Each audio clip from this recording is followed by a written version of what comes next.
그래서 가장 중요한 건 이 캐시플로우가 죽을 때까지 떨어지지 않게 하는 게 사실은 노후 설계의 본질이에요. 네. 거창한 게 아니에요. 그래서 저는 만약에 여러분들께서 연금저축 계좌 같은 데도 S&P 500 사는 거는 그냥 누구나 할 수 있는 거예요. 그거는 매월 그냥 꾸준히 투자하시고 해서 투트랙으로 가시는 게 정말 우리 월급 받으시는 젊은 세대분들이 여기에 더 맞는 것 같아요. 제가 기자 시절에 정말 주식 투자 잘하고 돈 잘 버는 사람들을 일찍 만났어요. 만나고 나서 약간 뭐 사실은 부러운 적도 많았고 그랬는데 그래도 그나마 다행이었던 것 자체는 제가 제 분수를 빨리 알았어요. 내가 저들처럼 잘 능력이 안 된다는 거를. 저 사람들처럼 내가 저렇게 종목을 저렇게 골라가지고 저렇게 투자를, 또 저런 생각을 하는 거를 저는 그걸 못하겠더라고요. 그래서 저는 두 가지 생각한 거거든요. 그럼 나보다 잘하는 사람한테 맡겨야지. 그래서 뭐 그런 게 이제 뭐 펀드 같은 거 옛날에 많이 했었는데 요즘은 저도 이제 S&P 500 비중 많이 늘려놨어요. 네. 나이도 있고 그러니까 오히려 좀 저비용에 시장 수익률만 되더라도 괜찮겠다는 생각을 갖기 시작한 거고. 그 다음에 두 번째는 저는 뭐냐면 20년 동안 적립식 투자를 매월 한 달도 안 해본 적이 없어요. 아, 정말요? 네. 한 달도 제가 걸러본 적이 없어요. 20년이요? 네. 그러니까 돈이 없으면 10만 원, 5만 원을 하더라도 계속 하여튼 넣었어요. 와. 지금도 계속 하고 있고 똑같이. 네. 네. 그래서 이제 뭐냐면 제가 이 사람 얘기 많이 공감한 게 이거는 똑똑한 지식이 없어도 할 수 있는 방법이거든요. 내가 S&P 500에 적립식으로 그냥 시도 때도 없이 계속 시장이 좋으나 나쁘나 그냥 내가 적금 넣듯이 와. 하면은 그것이 어마어마하게 내가 제 주변에 그 친한 형님들처럼 뭐 100억 이상 재산감 못 되더라도 어느 정도는 내가 회사를 열심히 하고 하더라도 그렇게 내가 부자는 아니지만 내가 가난해지진 않는다. 그래서 저는 평범한 사람들을 위한 재테크 이런 데 관심이 더 많거든요. 네. 막 이렇게 막 부자 된 방법은 전 능력도 안 되고 평범한 사람들이 할 수 있고 그런 수단이 자연스럽게 좀 많이 나왔다는 거예요. 제가 뭐 20년 전에 적립식 투자하고 싶을 때 인덱스 펀드 투자하고 싶어도 인덱스 펀드가 없었어요. 그때는 뭐 S&P가 어디서 투자해요. 미국에 가야만 할 수 있는 건데. 그렇잖아요. 네. 지금 이제 뭐 그런 너무 수단이 너무 많아서 문제인 시대가 됐으니까 저는 올해 요즘 같은 때는 좀 더 단순해져야 된다는 생각도 저도 많이 벌려놨었는데 펀드도 또 저희는 투자 교육도 해야 되니까 저는 펀드 종류 많이 가입할 때 50개 되거든요. 뭐 5만 원도 넣어보고 만 원도 넣어보고 막 이러거든요. 이 펀드가 어떤 걸 보려고. 근데 지금은 저도 이제 굉장히 나이가 있고 그러니까 이제 줄여가고 있어요. 좀 압축해서 단순화시키려고 지금은. 그래서 저는 많은 분들이 뭐 타이밍 투자보다도 반복되는 얘기인데 그냥 투자는 그냥 내가 적금 넣듯이 하는 거다라고 생각하시는 게 제 경우에는 20년 동안 나쁘지 않았어요. 네. 네. 와, 그게 20년 넘게 또 투자를 해오시고, 네. 현재는 미래에셋 투자와 연금센터 대표님으로 계시면서 가장 어떻게 보면 평범한 사람들이 무난하게 할 수 있는 투자 방법으로서 S&P 500을 매월 적립식으로 투자하는 거, 그걸 말씀해 주시는 거고요. 예. 아, 그렇군요. 그럼요, 대표님. 요거 한번 여쭤볼게요. 현재 이제 미래에셋 투자와 연금센터의 대표님으로 계신데, 예. 많은 분들이 노후 준비 예. 관심 많이 갖고 계시잖아요. 그래서 이 노후 준비를 좀 어떻게 준비하면 좋을지 연령대별로 다를 것 같기도 한데요. 예. 좀 이렇게 질문을 한번 크게 한번 들어보겠습니다. 그러니까 이제 이분이 네. 이 책 저자도 이제 그런 얘기를 하고 있는데 네. 저는 이제 우리 경제적으로 딱 말씀을 드리면 이렇게 사실 노후 준비의 핵심은 그냥 캐시플로우예요. 현금 흐름을 창출해내는 거예요. 현금 흐름을 창출한다는 건 뭐냐면 내가 현금 흐름이 있는 자산을 소유하는 거죠. 예를 들어서 뭐 부동산 내가 뭐 임대 사업도 그것이 현금을 창출하는 사업인 거죠. 그다음에 뭐 우리가 뭐 요즘 리츠 많이 빠질 리츠 같은 걸 한다거나 아니면 뭐 예를 들어서 월 이자 지급식 채권도 요즘 인기인데 이런 식의 뭐 내가 그냥 캐시플로우를 만들어내는 자산을 내가 갖고 있거나 두 번째 상품 자체가 근본적으로 나중에 캐시플로우를 발생시킬 목적으로 만들어진 상품. 그래서 연금이 대표적인 거죠. 그러니까 지금부터 이렇게 쌓아 나가면 나중에 이건 내가 캐시플로우를 발생시키는 자산이 돼요. 국민연금도 마찬가지인 거잖아요. 세 번째는 방법은 내가 뭐냐면 기존에 있는 자산을 내가 캐시플로우 있는 자산을 바꾸는 거죠. 대표 주택연금 같은 거죠. 내 집이 하나 있는데 이거 보다 캐시플로우가 안 나오니까 이걸 내 주택연금으로 전환해버리면 내 캐시플로우가 발생하는 거잖아요. 그래서 가장 중요한 건 이 캐시플로우가 죽을 때까지 떨어지지 않게 하는 게 사실은 노후 설계의 본질이에요. 네. 거창한 게 아니에요. 네. 근데 이게 굉장히 어렵죠. 이게 죽을 때까지 내가 현금 흐름이 안 떨어지게 만들어내는 게 쉬운 게 아니에요. 네. 그렇잖아요. 네. 근데 방법은 세 가지인 거예요. 다 아는 방법이에요. 캐시플로우인 자산을 내가 갖고 있거나, 그죠? 두 번째로는 나중에 캐시플로우를 받을 목적으로 내가 그 자산을 그래서 꾸준히 영업처럼 모아놓거나 있는 자산을 캐시플로우 자산으로 교체를 하거나 이 세 가지 방법이에요. 그러니까 그게 우리 연금, 뭐 주택연금 이런 거고 우리가 뭐 나중에 부동산 임대업 하시는 분들 뭐 이런 거라든가 리츠 투자한다거나 이런 거예요. 이거를 내 재산 규모에 맞게 어떻게 꾸준히 쌓아가느냐. 이것은 이제 각자의 방법이겠죠. 네. 어떤 보면 저는 그 개인 투자자분들 블로그 같은 걸 보는 거 되게 좋아하는데 어떤 분들은 30대 분들인데 배당주만 사서 모으는 사람이 있어요. 아, 자기는 30대부터 리츠 이런 거 사서 모았는데 굉장히 제가 보기에는 뭐 저보다 훨씬 더 깊숙해요. 저도 가끔 들어서 보거든요. 야, 이 젊은 친구가 처음에 30대인데 자기가 이제 뭐 배당으로 부자가 되겠다. 이러면서 뭐 이 친구는 계속 자기가 이제 뭐 리츠나 이런 거 고배당 주가가 또 계속 사서 모으는 거예요. 젊어서부터. 벌써 30대. 네, 30대부터 만약에 전 그러거든요. 아, 이런 양반은 세상에 20년 동안 사서 모으면 은퇴할 수 있겠다. 이런 생각을 하거든요. 근데 이제 한국은 이런 주식이 많지 않은데 미국은 이제 배당 성장주들이 많아요. 배당을 매년 증액해주는 회사들이 있거든요. 25년을 매년 올려주는 걸 배당 귀족주라고 그래요. 저희 회사에서 그런 ETF도 나왔는데 배당 귀족 ETF도 미국. 근데 50년 이상 증액한 걸 배당 킹 종목이라고 그래요. 그래서 미국에 지금 70년은 배당금 증액시켜주는 종목도 있어요. 와. 이제 그리고 우리나라는 대부분의 주식들이 배당을 1년에 한 번 정도 지급하는 기업들이 많거든요. 그러니까 미국은 기본이 분기 배당이에요. 근데 미국의 리츠 같은 것들 중에는 월 배당 리츠들도 있어요. 그러니까 이런 걸 제가 포트폴리오 짜는 거예요. 와. 그러니까 여러분들이 그걸 이제 스스로 그런 것들은 내가 좀 공부를 하셔야 돼요. 내가 어떻게 현금 흐름 설계를 해야 될 것인가. 어차피 나이가 들면 제일 중요한 게 생활비거든요. 이 책에서도 얘기하는 거 투자를 왜 해야 되느냐. 젊었을 때 있었던 근로소득에 기반한 자산을 금융투자자산으로 전환시켜 놔야지 이거 가지고 내가 빼서 쓸 수 있을 거 아니에요. 그렇죠. 이거 너무너무 당연한 얘기거든요, 이거는. 그럼 이거를 가는 경로는 여러 가지가 있는 거죠. 어떤 사람은 내가 예를 들어서 부동산 임대업을 하시는 분도 계실 거고, 저 같은 사람들은 ETF 몇 개 섞어서 캐시플로우를 만들려고 노력을 하려고 그러겠죠. 저 같은 경우에는. 어떤 사람 같은 경우에는 그냥 투자해서 돈을, 이런 사람도 있거든요. S&P 500을 그냥 투자하고, 매월 그냥 무조건 빼쓰는 거예요, 거기서. 그런 사람도 있을 수 있는 거고. 그건 자기 자신이 좀 어느 정도, 그거는 여러분 완벽한 솔루션이 있지 않아요. 그러니까 특히 노후 준비에 어느 정도, 왜냐면 또 사는 것도 굉장히 중요해요. 난 나이 먹어서 나는 중소도시 가서 살 거야. 귀농할 거면 달라지거든요. 근데 나는 현재 라이프스타일을 유지하고 싶어. 그러면 꽤 돈이 많아야 될 거고. 이 책에서 나오는 게 이제 25배의 법칙 같은 게 나오는 거죠. 25배의 법칙이라는 게 뭐냐면, 내가 월 생활비로 400만 원씩 쓰고 싶어.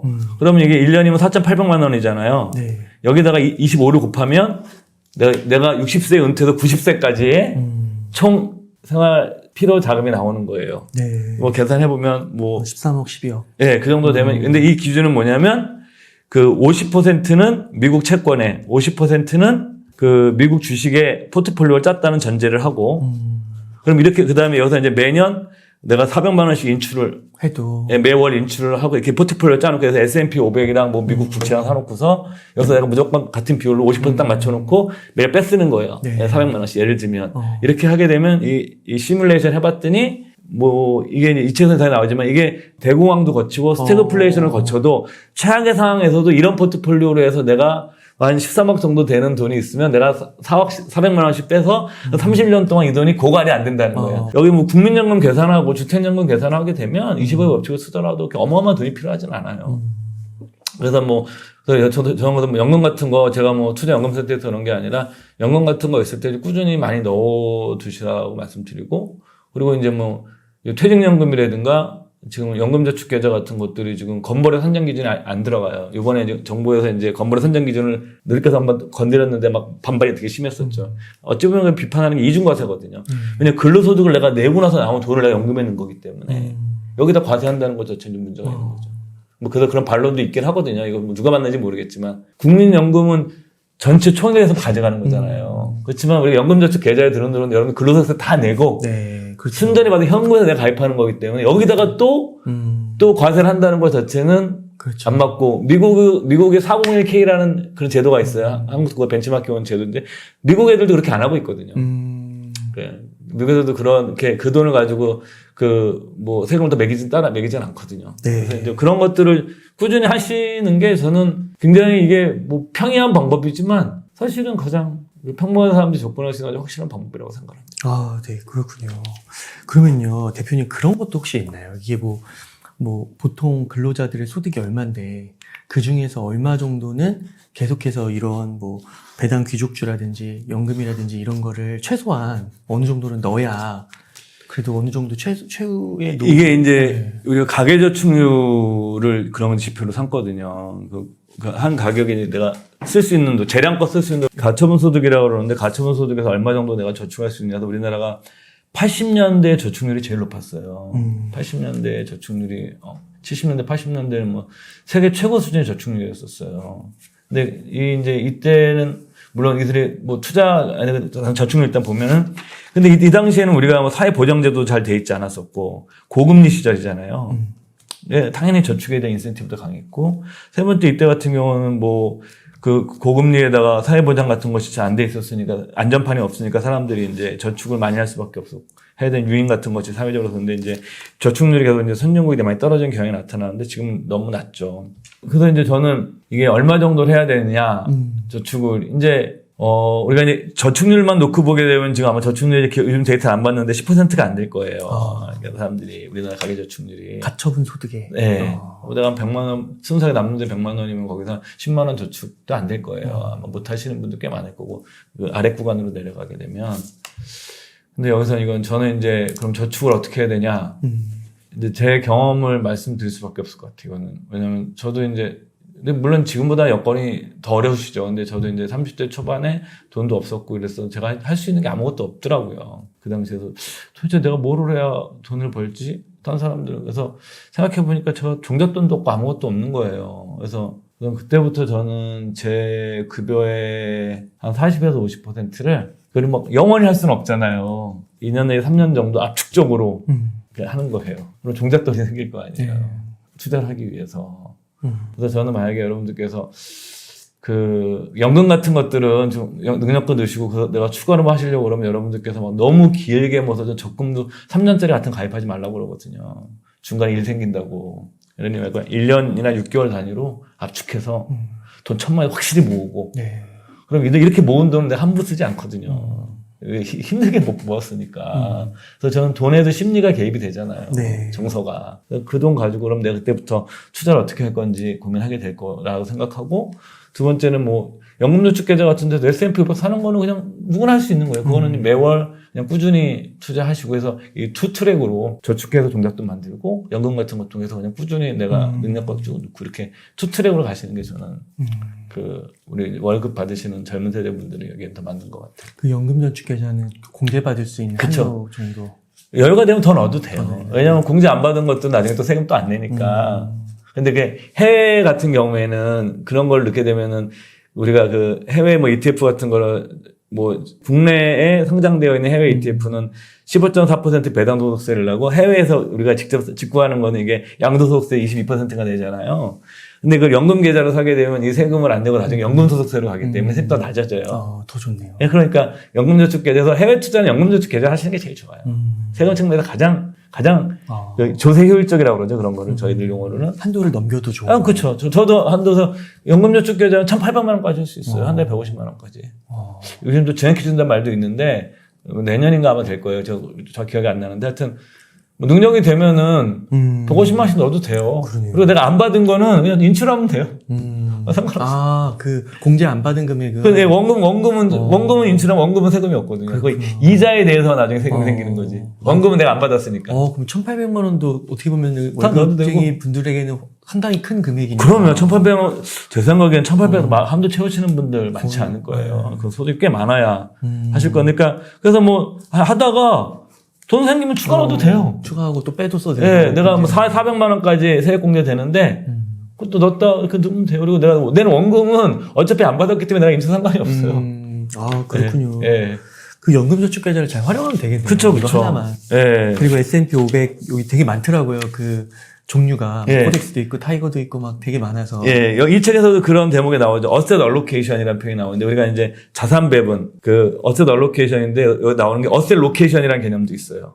그러니까 자산을 어디다 위치시켜서 운용할 것이냐. 그러니까 연금저축 계좌에 내가 펀드 같은 걸 걷다 넣어서 운용할 거냐, 아니면 내가 그냥 펀드 따로 가입할 거냐. 그러니까 이 책에도 그런 내용이 나와요. 그러니까 우리 세금 측면에서 보게 되면 당연히 절세 계좌에서 놓고서 운용해서 인출해 나가는 전략이 훨씬 효율적이죠. 뭐 미국이든 우리나라든. 그러면 이런 게 좀 한국 주식시장으로는 조금 어렵다고 보시는 거고 좀 미국. 그러니까 그게 좀 안타까운 게 네. 11년간 만약에 과거 11년 동안 한국 시장의 인덱스에 내가 투자했었으면 돈을 별로 못 벌었겠죠. 네. 거의 못 벌었겠죠. 그래서 저는 이제 요즘 이제 기업 지배구조 논란들이 좀 비판들이 많이 있잖아요. 한국이 좀 기업들이 뭐 자회사 상장할 때도 대주주에 유리한 쪽으로 하고 소액주주들은 좀 손해를 보는 이런 기업들 사례도 많았었고, 그래서 그 다음에 배당도 뭐 배당이 맞는 건 아니거든요. 기업이 뭐 배당만 줘서도 안 되고 기업 성장도 해야 되지만 우리나라 기업들의 배당 수익률이 그 OECD 국가 중에서 거의 최저 수준이고 중국이나 대만보다도 낮아요. 네. 그리고 자사주 같은 것들을 이제 이것도 뭐 논란이 있는 주제긴 하지만 미국에선 자사주를 매입한다 그러면 자사주 속아간다는 얘기거든요. 근데 한국은 이제 자사주 매입을 해서 일부 대주들은 또 자사주를 파서 재테크를 해요. 회사 내부 사정을 잘하니까. 그러니까 그 자사주가 이제 회사에 들어가게 되면 투자자 입장에서는 그게 자본 효율성이 떨어지는 거거든요. 그게 아예 없애버리면 내 지분율이 올라가서 주주 입장에서는 자본 효율성이 높아지는 건데, 근데 이게 만약에 그냥 돈이 잠겨버리는 효과도 있거든요. 투자할 것도 아니고. 그렇죠. 그러니까 이제 이런 문제들을 우리가 크게 아울러서 이제 지배구조의 문제, 그다음에 소액 투자자들의 장기 투자 문화를 할 수 있는 어떤 기업 대주주들이 이들과 이제 어떤 동반자로 볼 것이냐, 이런 문제에서 사실은 굉장히 문제가 있다고 저도 생각을 하고, 이제 기업들도 증권시장에 와서 자금 조달만 하는 창구로 쓰는 것보다는 이미 주식을 가지고 있는 사람들과 더불어서 기업 성장의 과실을 같이 나눌 수 있도록 하지 않으면 지금 이런 신뢰가 많이 떨어져서, 그리고 이제 안타까운 건 자본시장이 활성화돼야 벤처기업들도 나오는 거거든요. 이 자본시장이라는 이 주식시장이라는 생태계가 굳건해야만 신규 젊은 꿈있고 도전정신에 가면 젊은 창업가들 기업을 차려서 이들이 성장을 시키면서 경제적 보상도 되는 거잖아요. 근데 계속 이 시장이 계속 활성화되지 않고 이 시장 자체에서 기업들이 자금 인출만 해가고 자금 조달만 하고 소액 주주들을 막말로 좀 무시할 경우에는 이들이 떠나버리면 계속 투자하고 막 해외로만 가면 해외 자산만 가져가게 되면은 이 장기적으로 이 젊은 기업가들이 성장할 수 있는 생태계에 훼손시키는 거잖아요. 그래서 저는 이런 분들은 좀 기업들이 이제 소액주주들을 좀 우대까지는 아니더라도 대주주와 똑같이 하는 구조 좀 바뀌어야 되지 않겠나.